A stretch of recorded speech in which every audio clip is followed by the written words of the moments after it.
wet pastel techniques, mixing dry, soft pastel powder medium with wet medium. That's today's topic.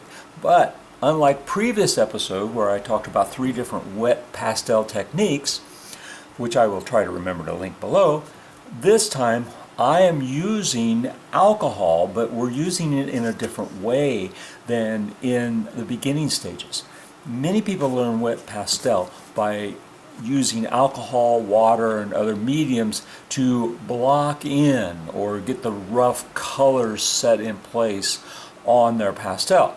Today, I'm going to use it in the middle of the process of painting. We have an image that's already painted. We're going to destroy it and try to create something new, different, and more vibrant, because it just isn't. It just isn't vibrant. I put my paintings up on a wall. I call it my fermentation wall. And when I walk in every morning in the studio, I look at that fermentation wall to see what's the next step for this painting or that painting. And in this particular case, I walked in and it's like, this painting is just dull, it's boring, it's not got enough depth, it's not got enough texture, it's not got enough of this and that. So today I decided I am going to destroy it, selectively destroy certain parts of it using alcohol. Normally alcohol, as I said, is used in the beginning stages of the process, just to block in and smear the colors around. The alcohol dries and then you paint your pastels over it. This time I'm going to start where it is probably, maybe 50% along in the process. And then the alcohol should add more interest and more ghost as we go along. So let's get started. As you can see, I do have some distance area, and I have established a palette of the red, violets, and oranges and yellows. So I'm using analogous colors. But as you can see, there's not a lot of detail here, which is what I really like about painting with wet pastel, is that you can choose at the very end when you want to get detail. But this area right up in here, this is part of a tree originally that was hanging over, and my vision here is maybe I can do some things with the alcohol to create not a part of a tree leaning into the picture, but maybe additional trees that set somewhere between this foreground, this background here. So my tools today are isopropyl alcohol. It's this particular is 91%. That dries very, very rapidly, so it lets you get back in and start the painting process again. If you have 70% or some other percent, it's not important. It just means that the lower the percentage, the longer it's going to take to dry. Now I've got 2 brushes. This is just a little cheap chip brush that comes from a local big box hardware store. We will not give them a free plug.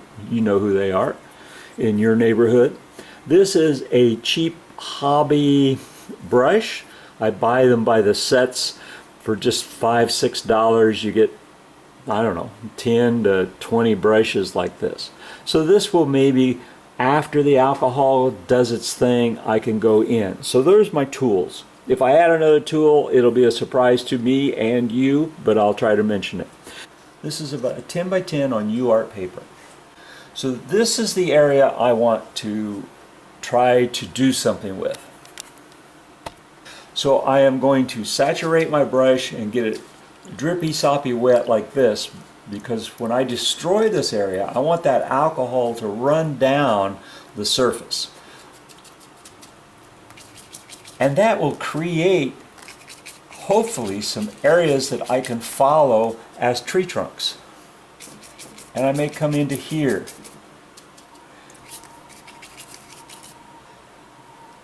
I'm not real happy with this area, so let's just see if we can get some things happening across there.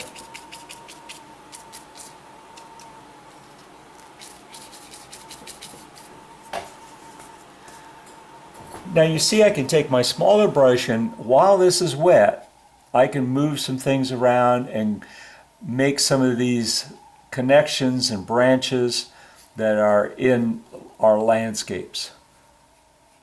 I can vary the size because the drips, you know, a lot of times. So this was 2 little tree trunks, and now I've turned it into 1 with a crotch in the tree, and we create some interest up in these areas here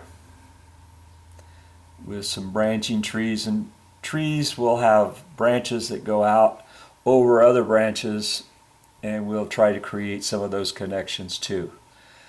And again, that's just a little cheap watercolor brush from a hobby store. This sanded paper will eat up your brushes in a heartbeat, so do not use your good squirrels or Siberian sable brushes with wet pastel techniques. Now you can see all these areas right in here have gone down, so it's like these trees are coming up in the foreground.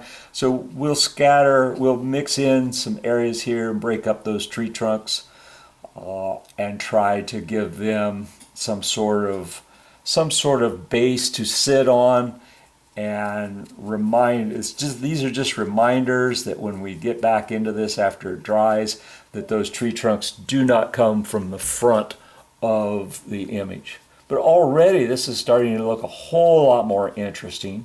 It's already starting to get different layers in there. And so I think when I come back and visit this, then I will be able to then put the dry pastel over this and come up with something that was way more interesting than that really simple foreground, middle ground, distant trees and sky image that we had. And you can just paint in, this is dry in here, and you can paint in, you know, if you do enough plein air painting and you do enough painting on location or even from photographs, you can do memory work on trying to just suggest where layers of trees go on over one another. And then that allows you to just put these layers in there. And then you can firm them up after you're working with the dry pastels. Branches come in up from a tree that's in this part. Those branches can go out over those tree trunks. So you can suggest some of those things, and they become like little notes that you can follow when you are back into it with dry pastels.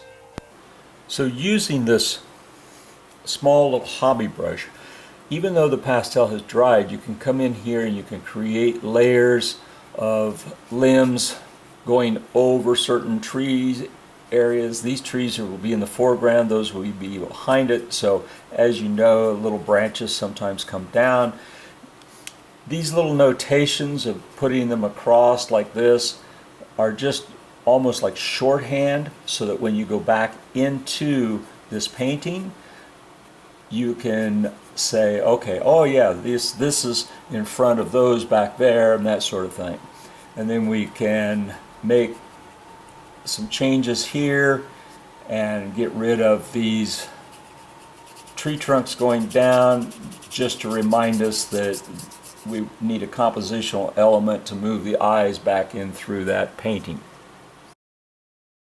The drips and the ghost left by the wet techniques, I then added more stronger colors and used some of those compositional ideas that I expressed, and I've created a much more interesting picture than what we've started before. This is only about 75 or 80% done, but in comparison to what we started with, this has the start of way more interest than before we started. That's it. That's a way to use wet pastel techniques after a painting is already started, and you see how there's these ghosts that come down as you drip the materials down in a controlled destruction process, and you can create new elements and new things in your pastels. If you are enjoying these videos and getting something out of it, please hit the subscribe button below. And if you want to know when the new videos are posted, I try to do them weekly, but you'll get a notification in your email box. So until next time, happy painting. Everybody be well and happy, and enjoy your painting process, because that's what it's all about. If you don't enjoy it, then it becomes work, and that's no fun. So until next time, so long. If you're enjoying these videos and you're getting something out of it, please hit the subscribe. Blah.